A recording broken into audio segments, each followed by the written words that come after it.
NRC, CA, NPR हम भूले नहीं हैं।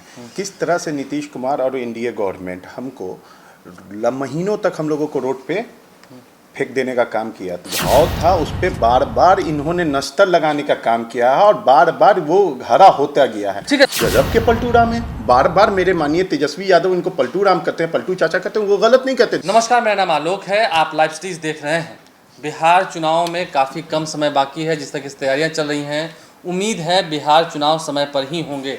आज हमारे साथ न्यूज़ में मौजूद हैं मोहम्मद मेहताब आलम, आरजेडी के काफ़ी मजबूत सिपाही हैं, अक़लियत समाज से आते हैं और यूथ, अगर हम चेहरों की बात करें, यूथ की बात करें तो उसमें मेहताब आलम का काफ़ी जिक्र होता है इन दिनों। खासकर चर्चा आपसे हम करेंगे, सवाल आपसे पूछेंगे। सबसे पहला सवाल, बिहार के अक़लियतियों की बात हम करेंगे क्योंकि अक़लियत समाज से आप आते हैं।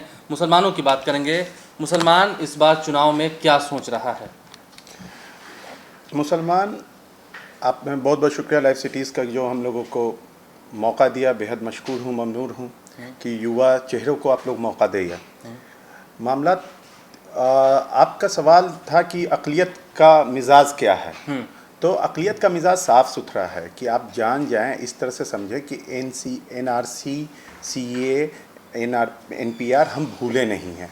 किस तरह से नीतीश कुमार और एनडीए गवर्नमेंट हमको महीनों तक हम लोगों को रोड पे फेंक देने का काम किया था। हमारे आप बैठे हुए थे, उन्होंने पूछा नहीं, हाल चाल नहीं लिया? हाल चाल तक नहीं पूछा। हाल चाल तो छोड़िए, हम लोगों के जो जो जायज़ डिमांड्स थे उस पे इनके ज़ुबान पे तालाबंदी लगी थी।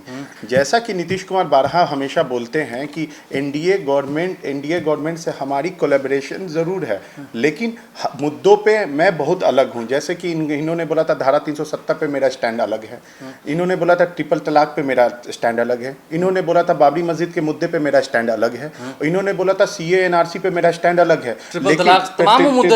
जो इन्होंने बोला था कि ये मेरे मुद्दे हैं और इन मुद्दों पे मेरे स्टैंड अलग है भारतीय जनता पार्टी से। लेकिन हुआ क्या, जब इन मुद्दों के साथ फासिस्ट गवर्नमेंट जब सामने आई, अपनी जबर के साथ सामने आई, ये इनका सहयोग करते गए। तो बिहार के मुसलमान, बिहार के माइनॉरिटीज़ ये भूले नहीं हैं। बिहार के माइनॉरिटीज़ उन्होंने उन सफरिंग्स को अभी तक नहीं भूला है और ना ही आने वाले विगत समय तक भूलेंगे। मतलब वो जो घाव लगा था वो अभी भी हरा है, भरा नहीं है। घाव था उस पर बार बार इन्होंने नस्तर लगाने का काम किया है और बार बार वो हरा होता गया है। ठीक है, तो हम भूले नहीं। हम जब बिहार के मुसलमानों की बात कर रहे हैं, इस वक्त आप उनके बातों को रख रहे हैं। हम बात कर रहे हैं बिहार में इस वक्त शासन की, प्रशासन की अपराध का जिक्र होता है। नीतीश कुमार अक्सर कहते हैं क्राइम, करप्शन, कम्युनलिज्म से हम समझौता नहीं करते हैं। तो क्या कहेंगे? देखिए, इसके बारे में क्या सोच रहे हैं? क्योंकि देखने को मिला है कि अपराध के मामले में हो, सरकार हमेशा कहती है कि आप पहले के नेता देखिए। नीतीश कुमार अक्सर कहते हैं कि 2005 तक का आंकड़ा देखिए और अब का आंकड़ा देखिए, कितना ज़मीन आसमान का फ़र्क है। जैसे कि नीतीश कुमार है ना, नीतीश कुमार को आईना दिखाने का काम लोगों ने नहीं किया है और शायद वो खुद आईना देखते भी नहीं हैं और एक हेलुसिनेशन वाली और एक अपने बबल ही में रह रहे हैं। उनको शायद नहीं पता है कि एनसीआरबी की रिपोर्ट जो है वो ऐसा है कि बिहार स्टेट 2019 में 5th इन क्राइम था, 3rd पोजीशन इन किडनैपिंग में था, 1st इन ह्यूमन ट्रैफिकिंग में था और 1st इन मर्डर में था। तो इससे आप समझ लीजिए इस डाटा को। आप if we are going to compare this data with 2004 तो आसमान ज़मीन का फ़र्क है। 2.5 गुना बढ़ोतरी है। तो अब ये बोलते हैं कि क्राइम में हम भय में, और आए दिन लगातार कुकर्म होते जा रहे हैं, महिलाओं के साथ दुष्कर्म होते जा रहे हैं। आप अब इस बात को बोल रहे हैं, हम इसलिए हम आपको बीच में रोक रहे हैं क्योंकि 2015 में जब सत्ता में काबिज होने की बारी आई थी, उस वक्त आप साथ थे नीतीश कुमार के। नीतीश कुमार अभी भी कहते हैं कि 2015 में जो सत्ता में काबिज हुई आरजेडी, वजह था उनका चेहरा, वजह था उनके द्वारा किया गया विकास।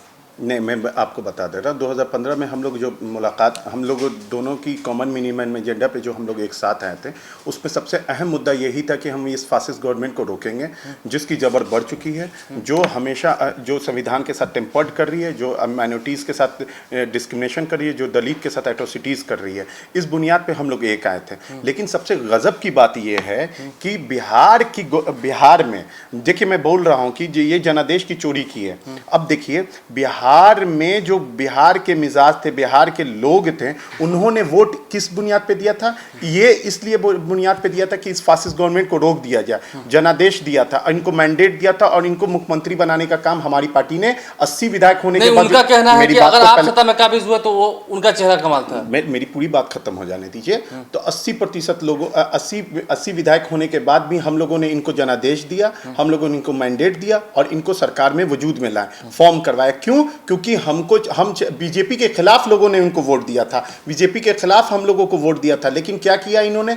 गजब के पलटू राम है। बार बार मेरे मानिए तेजस्वी यादव इनको पलटू राम कहते हैं, पलटू चाचा कहते हैं, वो गलत नहीं कहते। देखिए, आए थे तो ये बीजेपी के खिलाफ वोट लेके, लेकिन जनादेश और जनता के साथ कैसा चोरी किया फिर से ये जाके उनके साथ बीजेपी के साथ मिलकर उन्होंने सरकार बना दी। उनका कहना था कि जिसके साथ हम आए उस पर ही जब भ्रष्टाचार के मामले लगने लगे, भ्रष्टाचार में लिप्त होने के आरोप लगने लगे तो उन्हें जस्टिफाई करना चाहिए था। उस वक्त उन्होंने साफ कहा था। ठीक है, खैर बात पुरानी है, बात अब 2020 की करते हैं।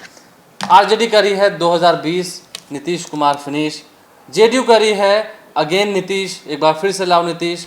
तो क्या लगता है मिजाज और मूड जो दिख रहा है जनता का बाहर में, क्या बीजेपी के खिलाफ है, नीतीश कुमार के खिलाफ है, या इन दोनों के पक्ष में दिख रहा है?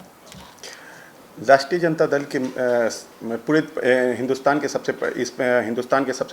यंगेस्ट प्रतिपक्ष के नेता माननीय तेजस्वी यादव के जो कार्यकाल है, जो कार्य की शैली है, उन पे इस देश के हर डेमोक्रेटिक प्रोग्रेसिव लोग, जो लोग संविधान पे यकीन करते हैं, जो लोग चाहते हैं कि प्रोस्पेरिटी के साथ ये बिहार आगे बढ़े, जो peaceful existence of the people चाहते हैं, वो सारे लोग एकजुट होकर, एक मुश्त होकर राष्ट्रीय जनता दल की तरफ एक गोलबंद हो चुके हैं। मतलब बिहार के अगर अब बात करें अगर मुसलमानों की, तो मुसलमान पूरी तरह से क्या इंटैक्ट है? आप इस बात की गारंटी दे रहे हैं? 100% इंटैक्ट है, एकदम एक पैर पे खड़े हैं। वोट प्रतिशत नहीं टूटेगा? एकदम नहीं, और बढ़ेगा। जबकि इस बार लोग वोट देने के लिए मतदान केंद्र पे लोग पहुंचेंगे। अब बहुत इस कोरोना समय के दौरान में भी तेजस्वी यादव को वोट देने जाएंगे मुसलमान? बिल्कुल बिल्कुल, क्योंकि एक ही विश्वास है, एक ही उम्मीद है, एक ही यकीन है, क्योंकि एक ही होप है। माननीय तेजस्वी यादव हम लोगों के होप हैं, क्योंकि इस फासिस्ट गवर्नमेंट की, अगर देखिए मैं बार बार बोल रहा हूं, अगर किसी की रीढ़ की हड्डी नीलाम नहीं हुई, इस पूरी की पूरी सीबीआई ईडी जैसे मामलात के बाद भी रीढ़ की हड्डी नीलाम नहीं हुई, वो हमारे माननीय नेता राष्ट्रीय अध्यक्ष लालू प्रसाद यादव और उनकी फैमिली की नहीं, वो इनके सामने घुटना न टेकने की काम किए। इसलिए हम लोगों को पूरा यकीन है उस गवर्नमेंट के साथ, उस व्यक्ति के साथ हम लोग की पूरी सिंपैथी है, और हम लोग उनको जिताने के लिए हिमालय पर्वत पे भी जाना पड़े तो हम लोग देखिए हिमालय पर्वत पर भी चढ़ जाएगा। बिहार का मुसलमान अकलियत समाज से आते हैं, मोहम्मद महताब आलम युवा चेहरा हैं, आरजेडी के मजबूत सिपाही हैं, और कह रहे हैं, दावा ठोक रहे हैं कि बिहार का मुसलमान टूटेगा नहीं। वो घाव जो एनआरसी, सीए और एनपीआर का लगा था, महीनों तक ज़मीन पर बैठे थे, वो घाव उन्हें अभी भी याद है, वो घाव अभी भी हरा है। आप लाइव स्ट्रीम सब रहे हैं, हमारे चैनल को सब्सक्राइब कर लें, साथ साथ फेसबुक पेज भी लाइक करें। इसके अलावा ट्विटर हैंडल पर लाइव स्ट्रीम को फॉलो करें। धन्यवाद।